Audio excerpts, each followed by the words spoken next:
சகோதர சகோதரிகளே, தாயாக இருக்கிற நமக்கு, தகப்பனாக இருக்கிற நமக்கு தேவன் கொடுத்திருக்கிற பெரிய ஐஸ்வர்யம் என்ன தெரியுமா? ஆஸ்தி அந்தஸ்து இல்லைங்க. உங்களுக்கு இருக்கிற வஸ்திரங்களோ வாகனங்களோ வில்லாசோ இல்லைங்க. தேவன் நமக்கு கொடுத்திருக்கிற மேன்மையான ஐஸ்வர்யம் கர்ப்பபலன். ஆபிரகாம் சொன்னா, எனக்கு என்ன இருந்து என்ன பிரயோஜனம், எனக்கு ஆஸ்தி வேண்டவே வேண்டாம். என்ன வேணுமா? ஒரு பிள்ளை. அதோட பெரிய ஆஸ்தி எது? எஸ், இந்த தேவன் உங்களுக்கு ஒரு குமாரத்தியையோ அல்லது ஒரு குமாரனையோ அல்லது 2 பேரையோ 3 பேரையோ 4 பேரையோ கொடுத்திருக்கிறார் என்றால் அவங்கள பிடிச்சி அடிக்கிறதுக்கே உனக்கு நேரம் சரியா இருக்கு. ஆமாவா இல்லையாங்க? திட்டாம அடிக்காம ஒரு நாளாவது உங்களை பிள்ளைகளை நீங்க வளர்த்துருக்கீங்களாங்க? கொஞ்சம் யோசிச்சு பாருங்க. என்ன செய்யறது பிரதர்? அப்படி எரிச்சல் ஊட்டுறாங்களே, எரிச்சல் உண்டாக்குறாங்க.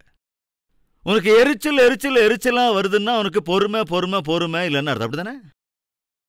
பொறுமை குறைவா இருக்கிறதால தான் எரிச்சல் அதிகமா தெரியுது. அந்த எரிச்சல் எந்த அளவுக்கு போகுது? மேல டாப் வரைக்கும் போயிடுதான். இந்த கதை வேற.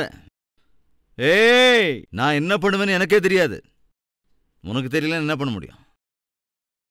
அது என்னமோங்க, சில பேர் பிள்ளைகளை அடிக்கலைன்னா பேச்சு கேட்க மாட்டாங்க. அப்படி ஆயிட்டாங்க. ஏன்னா பிராக்டிஸ் பாவம். எது எப்படி இருந்தாலும் தயவு செஞ்சு கவனிங்க. யோபு ஜெப வீரன்.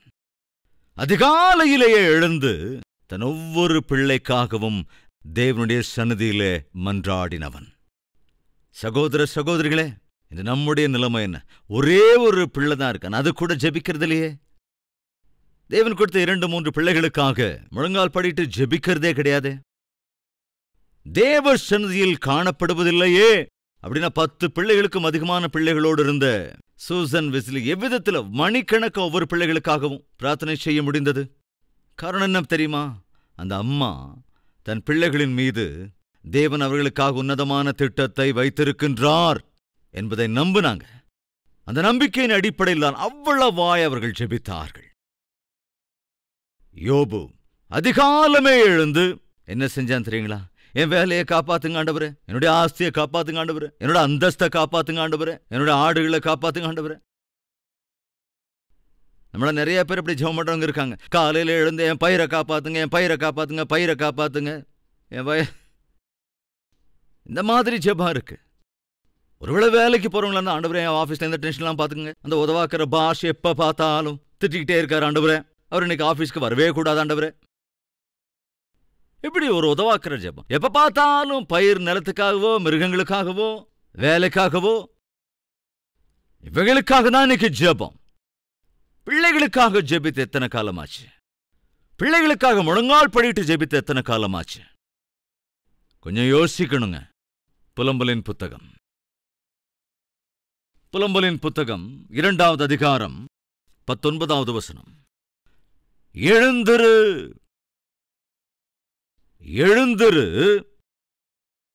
இதுதான் எனக்கு பிரச்சனை.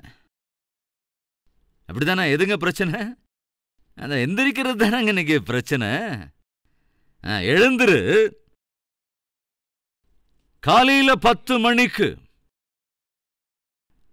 அப்படி நாங்க இருக்கு பைபிள்ல. எழுந்திரு, ராத்திரியிலே முதற் சாமத்தில் கூப்பிடு. ராத்திரி முதற் சாமம் அப்படின்னா என்ன தெரியுமா உங்களுக்கு? 3 மணிலிருந்து 6 மணி வரைக்கும் தான் முதற் சாமம்.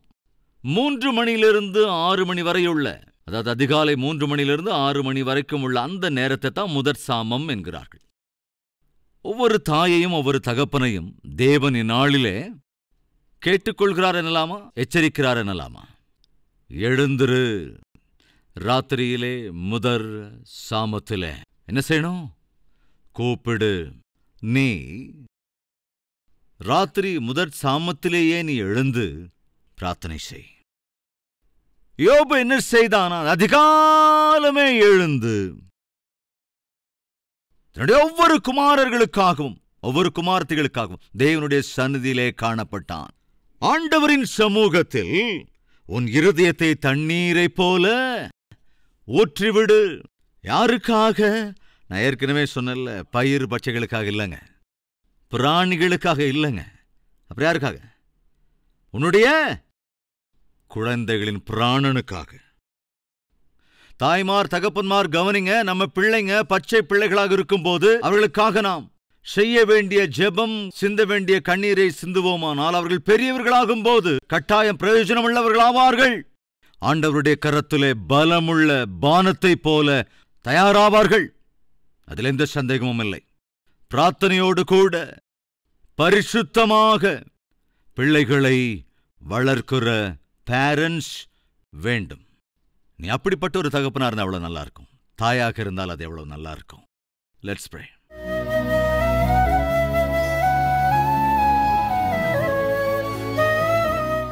மகா பரிசுத்தமும் அன்பும் நிறைந்த பிதாவே, மிக தெளிவாய் திட்டவட்டமாய் இன்றும் எங்களோடு பேசியதற்காக ஸ்தோத்தரிக்கிறோம், துதிக்கிறோம். நன்றி ராஜா.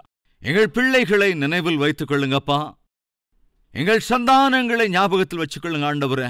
அவர்களுக்கு ஏற்றதான முன்னுதாரணமான தாயாய் தந்தையாய் வாழ்ந்து அவர்களுக்காக ஜெபித்து அவர்களை அன்போடு கூட வளர்க்கிற கிருபையை பேரண்ட்ஸாக ஆண்டவர் எங்கள் எல்லோருக்கும் அருளி செய்ய வேண்டும் என்று ஒவ்வொரு தாயும் ஒவ்வொரு தகப்பன் தங்கள் பிள்ளைகளுக்காக நேரத்தை செலவழிக்க வேண்டும்.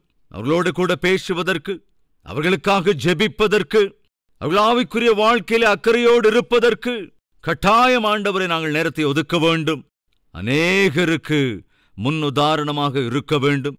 அந்த கிருபை எங்களுக்கு அருள வேண்டும் என்று இயேசு கிறிஸ்துவின் நாமத்தில் வேண்டிக் கொள்கிறோம் பிதாவே. ஆமென்.